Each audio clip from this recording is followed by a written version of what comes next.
ان کی ضمیر نے ان کو ملامت کی کہ یار ہم کن کی عبادت کر رہے ہیں کہ ان کو پکڑ کے کسی کوئی بھی کوٹ پوٹ کے چلا جائے, یہ اپنا دفاع نہیں کر سکتے تو یہ ہماری بگڑی کہاں سے بنائیں گے, کوئی بھی ان کو پکڑ کے مار دے. تو قرآن کہتے ہیں ایک دم, کیونکہ ابراہیم علیہ السلام ان کے ضمیر کو جھنجھوڑنا چاہتے تھے.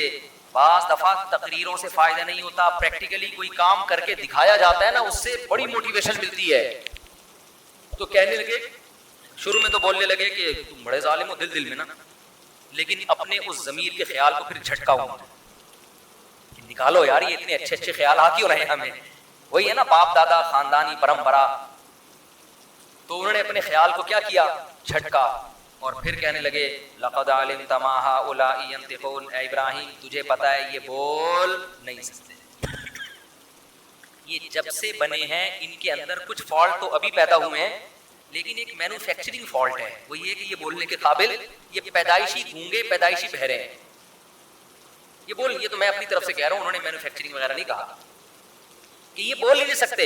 ابراہیم علیہ السلام نے کہا افتعبدون من دون اللہ ما لا ينفعكم شيئا ولا يضركم. اب تبلیغ اثر کرے گی نا, کہنے لگے ایسوں کی عبادت کر رہے ہو جو نہ کوئی فائدہ پہنچا سکتے ہیں اور نہ نقصان, جو بول نہیں سکتے. اُفِّل لَكُمْ وَلِمَا تَعْبُدُونَ مِن دُونِ اللَّهِ, تم پر بھی افسوس اور ان بتوں پر بھی افسوس. افلا تعقلون, عقل سے کام کیوں نہیں لیتے, کیا ہو گیا تمہیں. جواب دیکھو, دلائل سے جب جواب نہیں ہوتا نا تو بدماشی اور دھمکیاں ہوتی ہیں.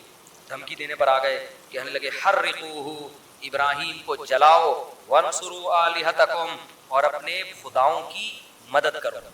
خدا مدد کرتا ہے یا خدا کو مدد کی ضرورت ہوتی ہے, اپنے خداؤں کی مدد کرو. ان کنتم فاعلین, اگر تم نے کچھ کرنا ہے. لوگوں سے کہہ رہے اس سے بحث بازی مت کرو, بحث میں نہیں تم جیت سکتے, کرنا ہے تو اس کو جلا کے اپنے معبودوں کی مدد کرو. جلاؤ اس لیے کہ تاکہ آج کے بعد کسی کی ہمت نہ ہو. قرآن کہتا ہے قلنا یا نار کونی بردن وسلاما علی ابراہیم, ہم نے کہا ہے آگ سلامتی والی اور ٹھنڈی ہو جا ابراہیم پر. چونکہ اللہ نے حضرت ابراہیم سے آگے کام لینا تھا تو ابراہیم علیہ السلام کو اللہ نے آگ سے بچا لیا. اور قرآن کہتا ہے انہوں نے ابراہیم کے خلاف تدبیریں کی, ہم نے ان کو خسارے والا کر دیا. اور ابراہیم علیہ السلام پر ان کی زوجہ ایمان لائی تھی حضرت سارہ رضی اللہ عنہا, اور ان کے بھانجے لوط علیہ السلام ایمان لائے تھے. تو اللہ کہتے ہیں ہم نے ابراہیم کو اور لوط علیہ السلام کو ایسی زمین کی طرف نجات دے دی, ہجرت کروا دی جو تمام جہان والوں کے لیے ہم نے اس میں برکت رکھی. یعنی ارض شام اور فلسطین جو بیت المقدس ہے, جو آج متنازع چل رہا ہے, یہاں ابراہیم علیہ السلام اپنی قوم کو چھوڑ کے چلے گئے. پھر قرآن کہتا ہے وَوَهَبْنَا لَهُ إِسْحَاقَ وَيَعْقُوبَ, ابراہیم نے چونکہ قوم کو چھوڑا لہذا اللہ نے ان کو نیک اولادیں دی, ایک اسحاق اور ایک یعقوب. یہ حضرت سارہ سے ہوئی. اور پھر حضرت ہاجرہ جو آپ کی دوسری زوجہ تھی, ان سے اولاد کیا ہوئی, حضرت اسماعیل علیہ السلام ہوئے. تو اللہ نے پھر آپ کی اولاد میں برکت دی. کیوں, اللہ کے لیے خاندان چھوڑا تو اللہ نے اپنا خاندان دے دیا. سمجھتے ہو کہ نہیں سمجھتے؟ اس لیے اگر کسی کا خاندان بہت بے دین ہے, وہ اس کو شریعت پہ چلنے نہیں دے رہا, الگ سے شادیاں شروع کر کے اپنا خاندان بنانا شروع کر دو اور ان کی اپنے حساب سے تربیت شروع کر دو. مجھ سے لوگ اکثر آ کے کہتے ہیں ہماری اماں ابا ہمیں 30-35 سال کے ہو گئے, ہمیں شادی نہیں کرنے دے رہے, تو کیا کرے, خاندان کٹ جائے گا. میں نے کہا خاندان تو آپ کا کیسے کٹ جائے گا, آپ شادی کرو, بچے ہو جائیں گے, آپ کا اپنا خاندان ہو جائے گا. اور اگر 4 کر کے بچے پیدا کرو گے تو آپ کا خاندان آپ کا ایک جز بن جائے گا. یعنی آپ کا اتنا بڑا خاندان ہوگا کہ آپ اس خاندان کا پارٹ نہیں ہوں گے, آپ کا خاندان آپ کے خاندان کے پارٹ ہوگا. سمجھ رہے ہو؟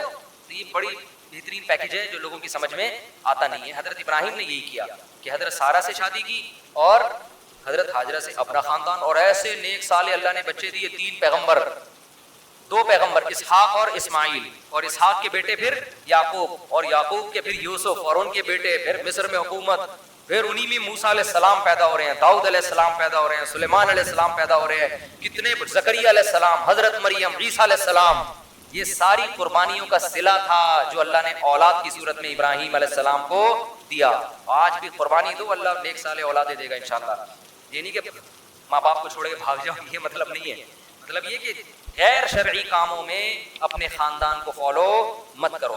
خیر ابراہیم علیہ السلام نے تو اس لیے چھوڑ دیا نا کہ ان کو قتل کی کوشش کر رہے تھے, ورنہ وہ ابراہیم علیہ السلام تو وہیں تھے. جلدی بس میں یہ آیت مکمل کرتا ہوں.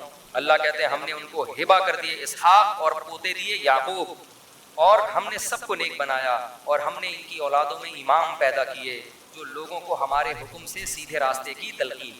یعنی صرف نیک بچے پیدا نہیں ہوئے, مقتدا اور رہبر پیدا ہوئے ہیں ابراہیم علیہ السلام کی اولاد میں. اور اللہ کہتے ہیں ہم نے لوط علیہ السلام کو بھی علم اور حکمت دیا, جو حضرت ابراہیم کے بھانجے تھے, حضرت ابراہیم پر ایمان لے کر آئے.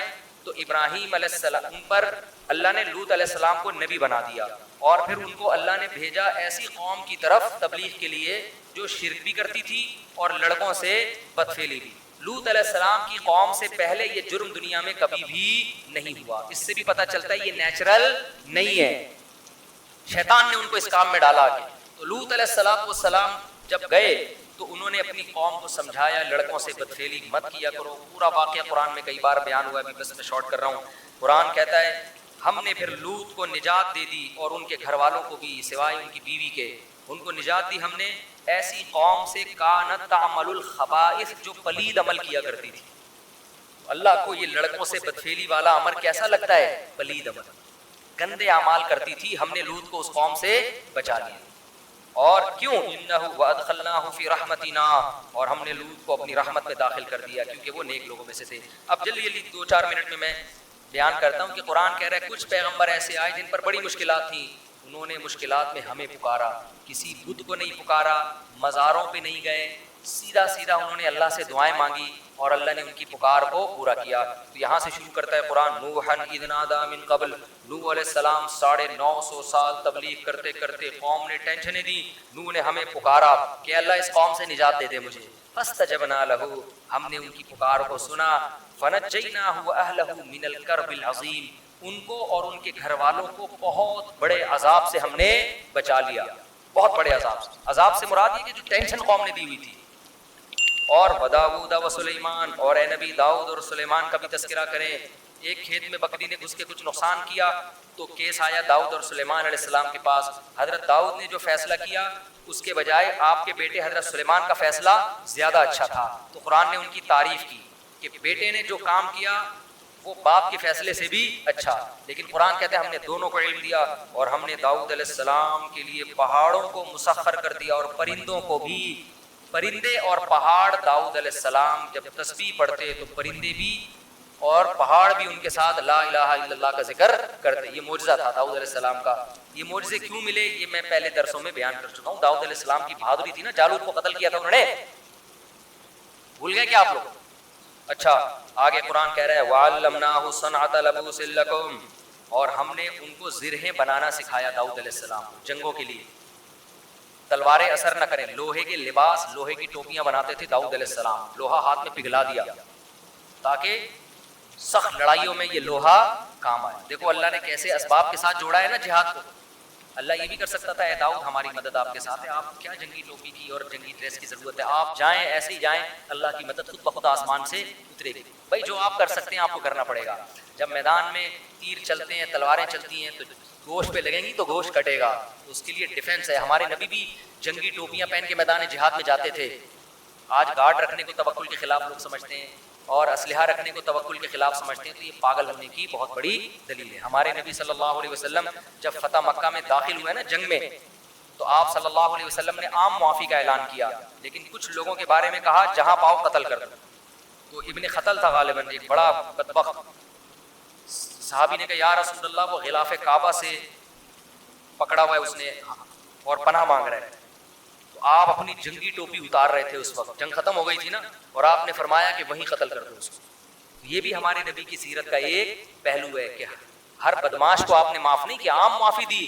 کچھ ایسے بڑے بدبخت تھے ان کو آپ نے معاف نہیں کیا, سمجھتے ہو. تو تبھی کہتے ہیں نا, نہ اتنے میٹھے بنو کہ لوگ کھا کے ختم کر دیں, نہ اتنے کڑوے بنو کہ لوگ تھوکنا شروع کر دیں. اخلاق کی بھی ایک باؤنڈری ہے اور انتقام کی بھی ایک باؤنڈری ہے. اصل تو معاف کرنا ہی ہے, افضل تو یہی ہے, لیکن اس کی بھی ایک لمٹ ہے. خیر ہمارے نبی جنگی ٹوپی پہنا کرتے تھے میدان جہاد میں تاکہ سر پہ تلوار اثر نہ کرے. آج کہتے ہیں کہ نہیں ہیلمٹ پہن کے بائک نہیں چلاؤ, بڑا فنٹر بنا ہوتا ہے, گیلیاں بھی لگا رہا ہے.